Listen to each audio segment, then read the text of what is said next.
এটাকে বলেছিলাম আমাদের একটা নাহিদ রানা আছে, কিন্তু আজকে বলতে বাধ্য হচ্ছি যে নাহিদ রানা এখন আর শুধু আমাদের নন, তিনি এখন ওয়ার্ল্ড সুপারস্টারদের একজন। বিশেষ করে পেস বোলিংয়ে Nahid Rana is the new sensation. সাধারণত দেখেন আমরা Shoaib Akhtar, Brett Lee, Shaun Tait কিংবা শেন বন্ড, এখন মিচেল স্টার্ক, লকি ফার্গুসন, এদের নামের সঙ্গে এখন থেকে আগামী কয়েক বছর উচ্চারিত হতে যাচ্ছে নাহিদ রানার নাম।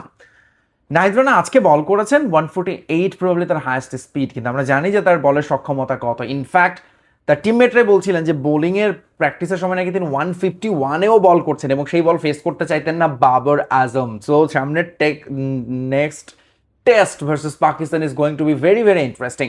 আচ্ছা, আমার আসলে একটু নিউজ ছিল, ভিডিওটা কত দেরি হয়ে গেল, বাট নাহিদ রানা আজকে যে বল করেছেন ভাই, মানে প্রাণ মন ভরে গেছে। আমাদের একজন বোলারকে নেয়ার জন্য, পেস বোলারকে নেয়ার জন্য তারা অনুরোধ করছে একটা ম্যাচের জন্য উড়িয়ে নেওয়া হলো, যেটা আমরা সাধারণত বিপিএল এ দেখি কোন একটা সুপারস্টারকে ফাইনালে এক ম্যাচের জন্য উড়িয়ে আনি। সেখানে বাংলাদেশে একজন ক্রিকেটারকে উড়িয়ে নেওয়া হয়েছে এক ম্যাচের জন্য এবং তিনি সেই ম্যাচ জয়ের অন্যতম হিরো। পেশোয়ার জালমি দলটার সঙ্গে বাংলাদেশের অনেক দিনের আসলে খাতির পরিচয়, তাই না? তামিম ইকবাল খেলেছেন এই দলে, আরো অনেকেই খেলেছেন। সেই দলকে এত বছর পর, 9 বছর পর চ্যাম্পিয়ন হলো, মাঝখানে 3টা ফাইনাল তারা খেলেছে। And Nahid Rana played a very very crucial role. এই এক ম্যাচের জন্য তাকে কেন নেওয়া হয়েছে এবং গতি, পেস ইজ পেস যেটা বলা হয়, এবং গতি যে আসলে ম্যাটার করে সেটা আজকে আরও একবার প্রমাণ হলো।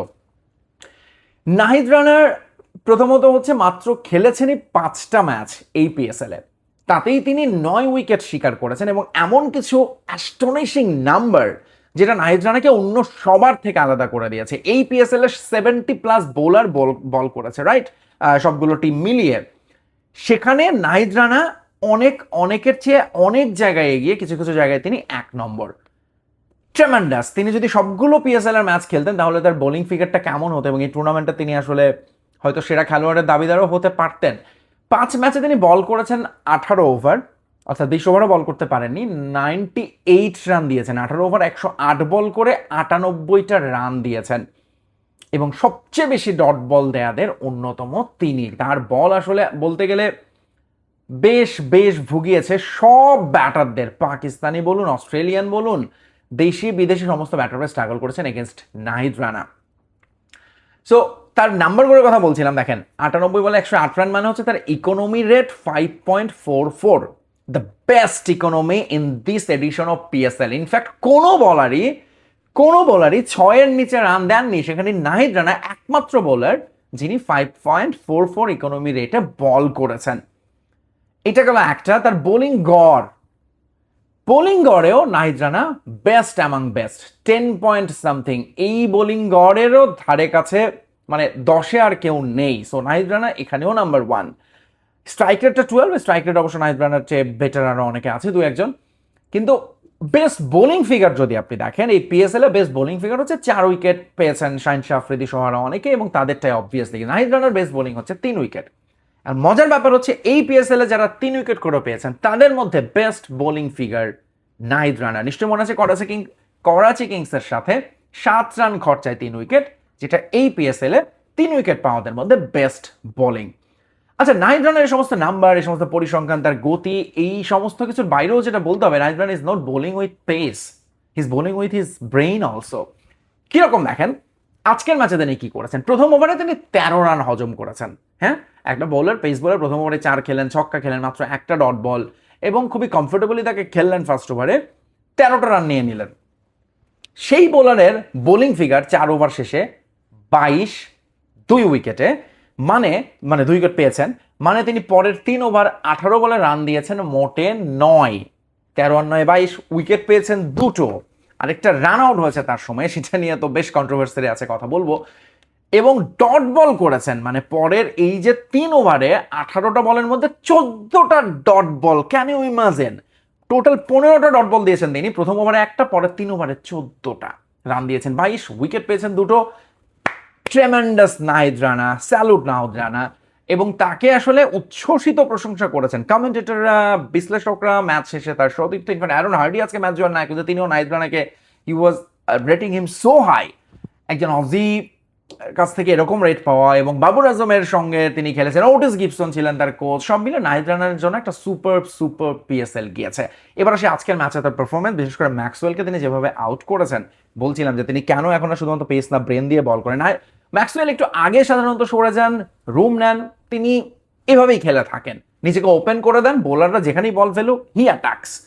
নাহিদ রানা ফলোড হিম, ম্যাক্সওয়েল সরে গিয়েছেন, নাহিদ রানার পেস বাউন্স তাকে ফলো করে গিয়েছে, ফলে যখন বলটা ক্লোজ টু দ্য বডি হয়েছে ম্যাক্সওয়েলের, তিনি আসলে শটটা ঠিকঠাক মতো খেলতে পারেননি এবং মিডনে ক্যাচ দিয়ে ফেরত গেছেন এবং Maxwell strikes on his first ball, ম্যাক্সওয়েলকে গোল্ডেন ডাক দেয়া এই ম্যাচে দ্যাট ইজ মানে আমার মনে হয় ম্যাচ উইনিং মোমেন্টসগুলোর একটা।